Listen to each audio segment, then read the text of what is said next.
Go back into South Bend's history. 20 years, 50 years, 100 years? And what do you see? You see groups of people working to bring change to this city. They had different ideas of what that change should be. They didn't always agree. Yet, in every decade, there were groups of people for whom positive change was their life's work. This podcast, South Bend's Own Words, features the voices of people who helped make the city change. We'll share clips from the oral histories done by the Indiana University South Bend Civil Rights Heritage Center that tell a more complete history of the city. It's the story of many cultures, not just one. It's the story of South Bend. Jeanette Hughes was born in 1971 in Iowa City. Growing up, her father taught church history. The job meant she and her family moved to many different college towns around the U.S. Being part of a fundamentalist faith group, Jeanette had little conception of a transgender identity. She had, as she called it, a normal boyhood. Still, she knew that she wanted her cousins to call her Sandy and felt more herself sitting down to use the bathroom. As Jeanette became an adult and traveled the world, she began understanding more about the transgender experience. She eventually settled in Goshen, adopted her true gender identity, and even found a faith community that embraced her. In 2015, Jeanette sat down with Dr. Jamie Wagman from St. Mary's College. They talked about growing up in different cities, the impact of her parents and the fundamentalist faith community they shared, and how discovering a transgender serving store in Chicago changed her life. Do you want to tell us a little bit about when you were born, where you were born, and some of the places that you grew up in? I was born in March 1971 in Iowa City, Iowa. Right. And I had lived on the West Coast, in the LA area, Southwest Missouri, Texas, right, and Indiana, and also Dallas. Gotcha. So all over. Yes, Mm-hmm. right. And most of my life, though, 15 years on the West Coast. 15 years. That's not combined, so that's not most of my life, but that would be the most. The most in any combined. one location. Yeah. Gotcha. And then in Goshen since 2002 in Indiana. And what led to some of the moves? My dad was a college professor, right? So he was always got new job offers. And what did he teach? Church history, U.S. church history. Right. And what did your mom do? She was the manager of a senior center, like a Christian senior center. Okay. Mm-hmm. Okay. So, if you could tell us a little bit about what it was like growing up. We talked a little bit about the church background and the influence of the Church of Christ. So I was hoping you could speak to that a little bit. Yeah. My whole family is Church of Christ. When I say that, I mean parents, grandparents, aunts, uncles. It's just very they take the Bible literally. Mm-hmm. But they don't use instrumental music because they think, there's a verse in the Bible that says, thou shalt sing to God in your hearts. Yeah. It's also a verse in the Bible that says like a woman shall not teach a man or whatever, and I don't. And so they take that, to the point where women cannot teach men. Okay. Or have leadership roles. Have leadership roles. And that's actually shifting now some. Okay. But I haven't been to Church of Christ in a long time. But growing up, would you say that the women had more submissive roles? Well, not submissive, but they can teach ladies Bible class. Okay. They can teach kids. Okay. But sermons would always be done by men. And the women never thought, the women, do you mind if I just keep? Oh, please. The women, never seemed to mind that. And it's even when I was a kid, I didn't even wonder why. Right. This is how it is. Okay. Yeah. Mm-hmm. Do you feel like you picked up other ideas, kind of this just is about gender from the church? I don't, probably the fact that I identified as, I didn't even know what it was, but I knew that, something in me was different. Yeah. I never thought that, I didn't know anybody like that. Right.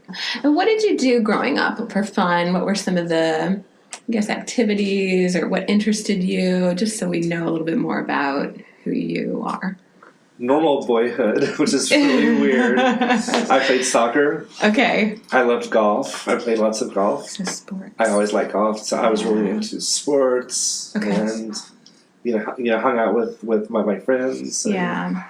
just did, normal things. Just very normal. What you think of as very normal. So when you're saying normal, do you mean like traditional activities associated with boys that like Hot Wheel cars. Monster truck. Okay. Not monster trucks. So like in Matchbox, you remember Matchbox and Hot Wheels. Yes. Making forts. Absolutely. And so you mentioned specifically asking some cousins to call you Sandy.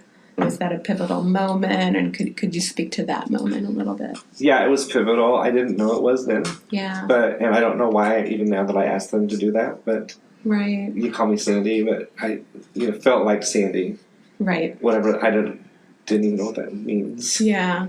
And how old were you then? 5. 5 or 6. But I didn't know that was any. I mean, I didn't know that I could, be a girl. Right. So I couldn't say at that point that I had to be a girl or.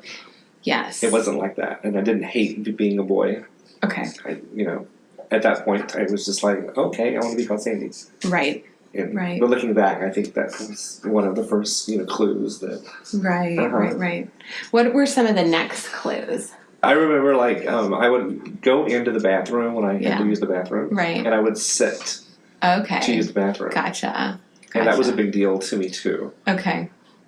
Because that's how women did it. Yes. Girls did it. Right. And once again, I didn't, I just did it. When my parents were gone, I would often get my mom's clothes. Right. Try them on and see how they fit. I was always like, wow, this is really cool, but I didn't know why Gotcha. it was cool. Gotcha. Yeah, there were no words, like, what is this and what does this mean? It was just kind of like surfacing up.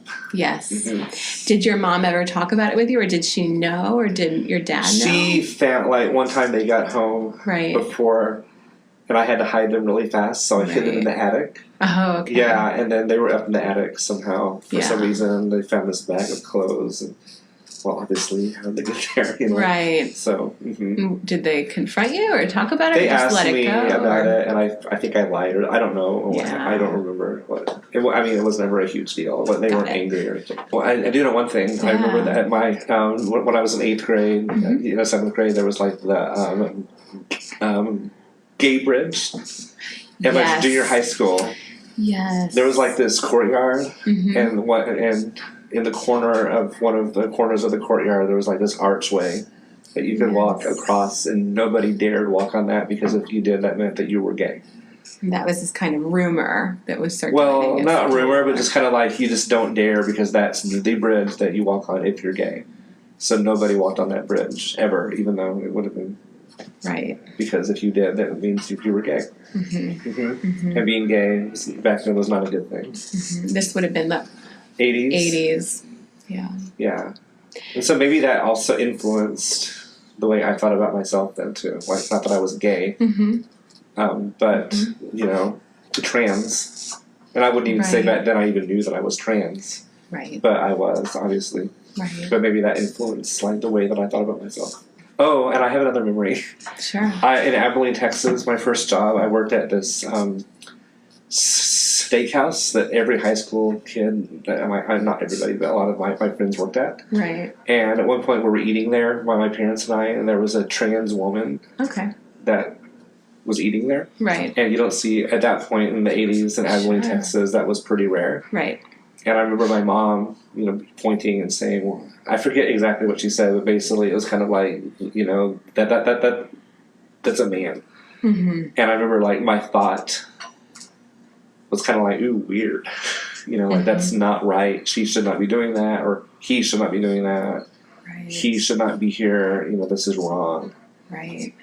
Right. So you finished up your last year of high school then, at that point, when you moved? Yeah, in Southern California. Right. And then I went to college out there. Gotcha. Christian college, though, so, yeah. Yes. And will you speak, were you focused on writing in college?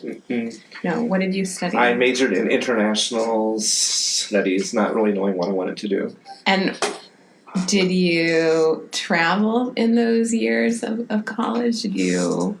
Yeah. Yes.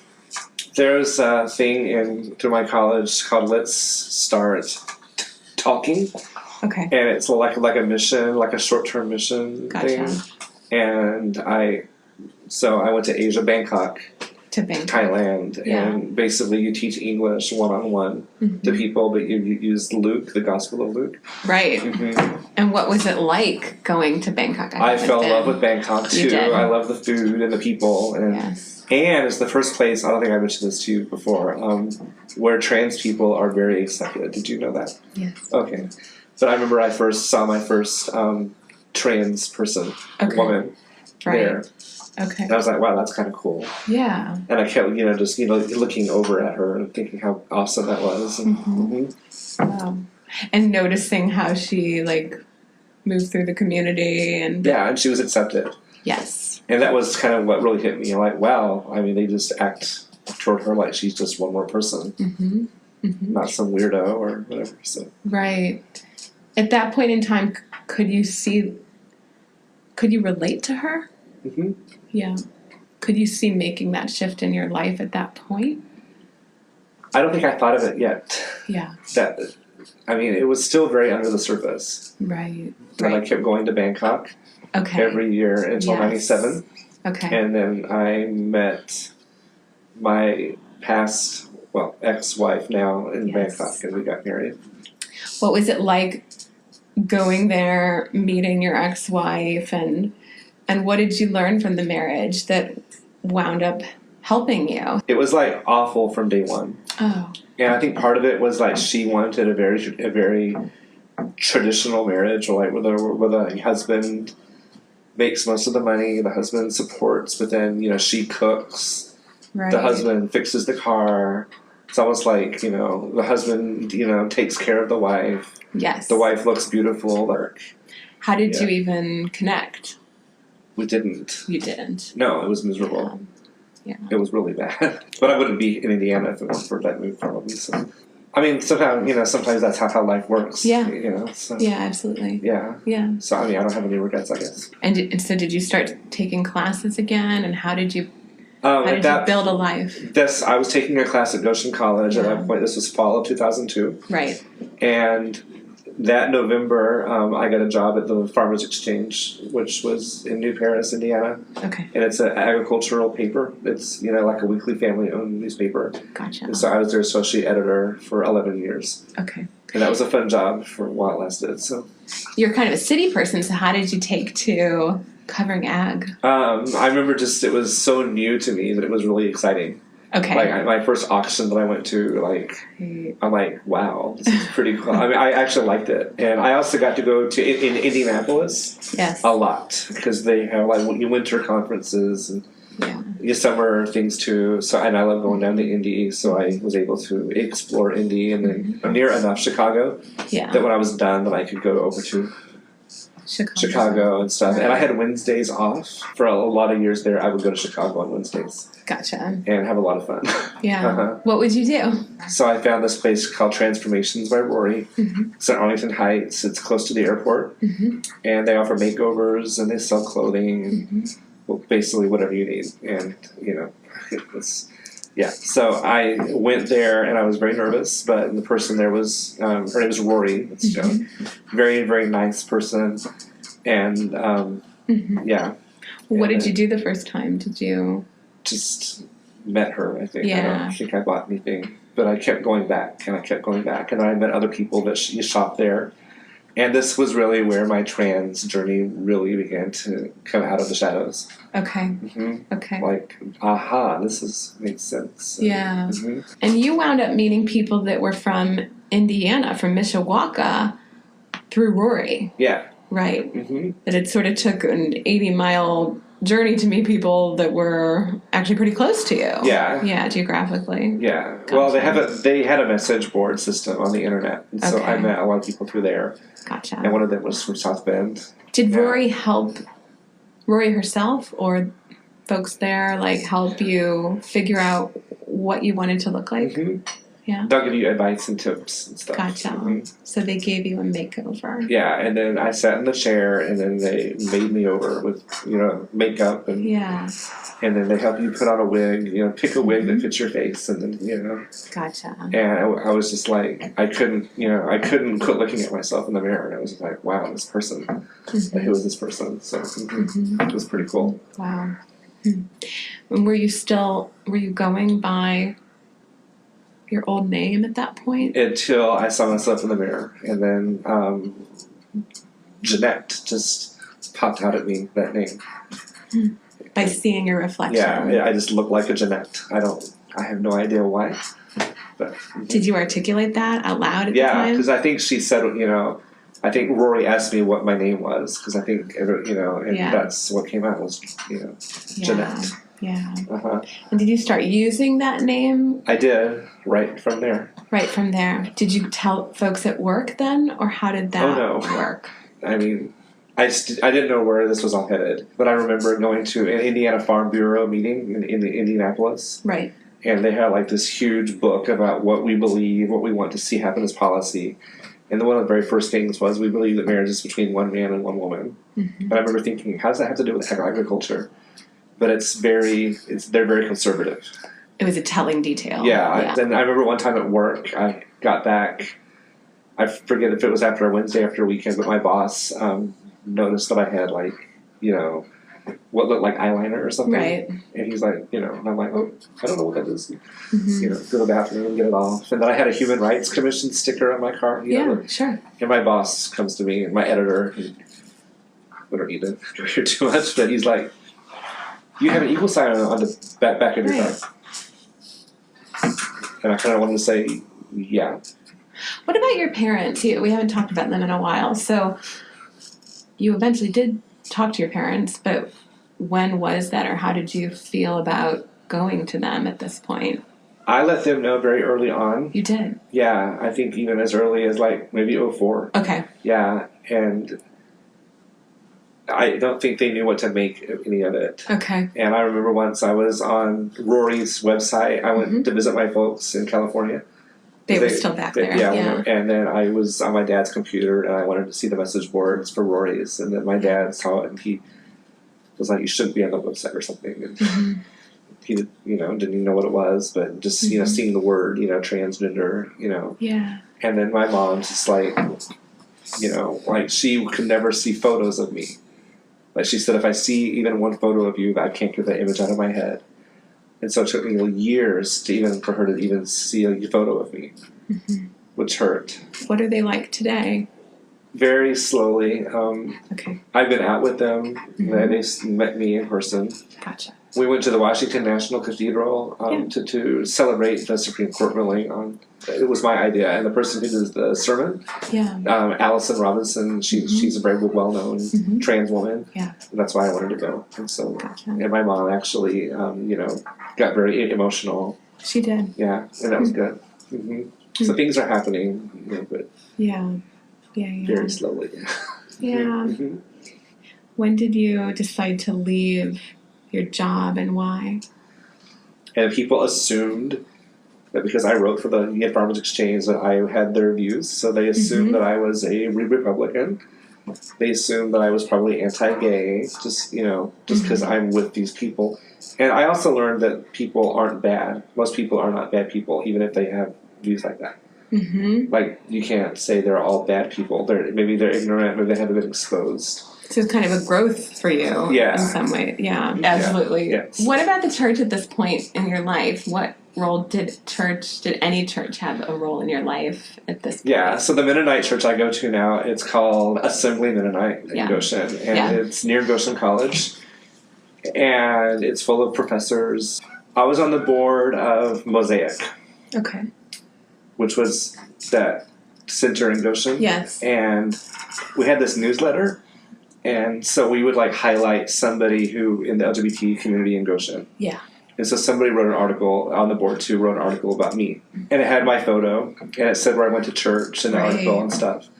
So a lot of people that went to my church, they subscribed. So this one woman who goes to my church, she read it, and she's like, I don't know this woman. Right. But she looks kind of familiar, but I don't really know her. She goes to Assembly, because my church is not that big. Right. Yeah, and so she's like, who is this person? And then she realized, it's me. Right. And so she emailed me, and it was kind of awkward, because, because what if you get it wrong? Right, So she's like, might this be you? Like that, and yes. And you wrote her back. Yeah. And then every summer worship, like the pastors, or even the whole year, the pastors don't preach that much. It's a lot of people from the church. But in the summer, people tell their stories from the lectern. And so that theme for that summer, I forget, but they asked me if I would be willing to come out by saying love your neighbor as yourself, focusing on yourself. Yeah. And so they're like, obviously, if I want to, I mean, there was like no pushing. Right. And so I said, yes, I will. And so that was August 12th of 2012. Okay. That I decided that I would do that. I was at church by 9 and just nervous beyond belief. What were you nervous about? Just, I was about to come out to the whole congregation. Yeah.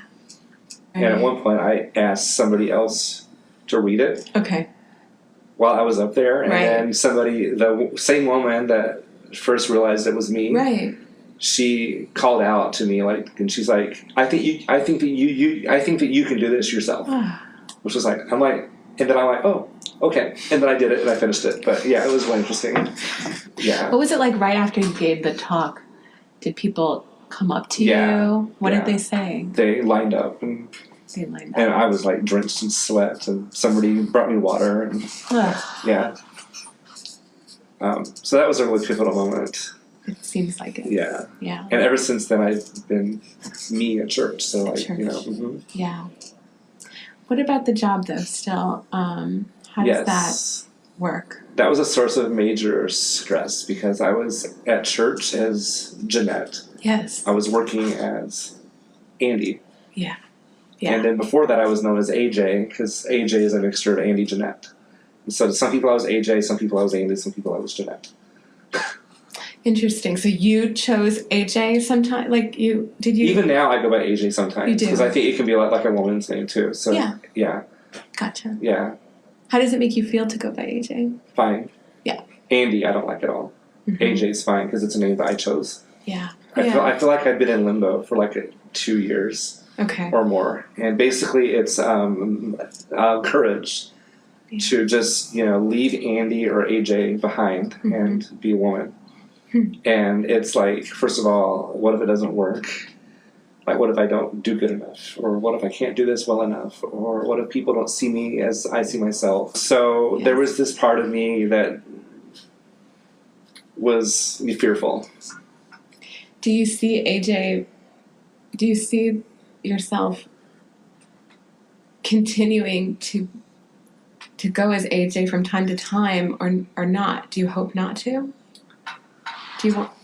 I think maybe Jeanette needs AJ in some level. But I think it needs to be happening less and less to the ultimate point of no more AJ. Yeah. Yeah. So what is the ideal that we're all, I know. Why am I, I don't know. We talked about this last time, what makes a woman? Yeah. Maybe you could speak to that a little bit here. I think being a woman is about relationships.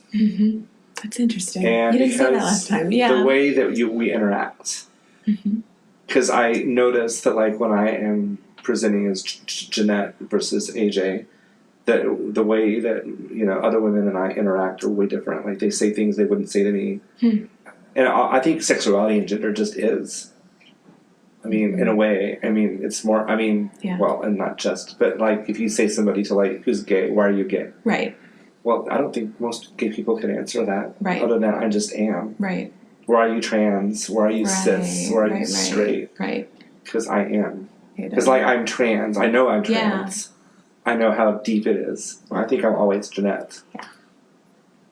Right. I always have been Jeanette, looking back, even when, at age 5, I didn't, when I said, if you could please, refer to me as Miss Andy, that was Jeanette talking. I just didn't know it. Right. South Bend's Own Words was created by Kevin Tidmarsh and me, George Garner. This episode was produced by Joey Myers from the Ernestine M. Racklin School of the Arts at IU South Bend, and by me through the Civil Rights Heritage Center. Visit us and learn how IU South Bend students inspired the transformation of a once segregated South Bend swimming pool. We give guided tours and offer public events that show how the history of oppression echoes through the city today. See and hear more history, plan your visit, or share your thoughts about this episode, all at crhc.iusb.edu.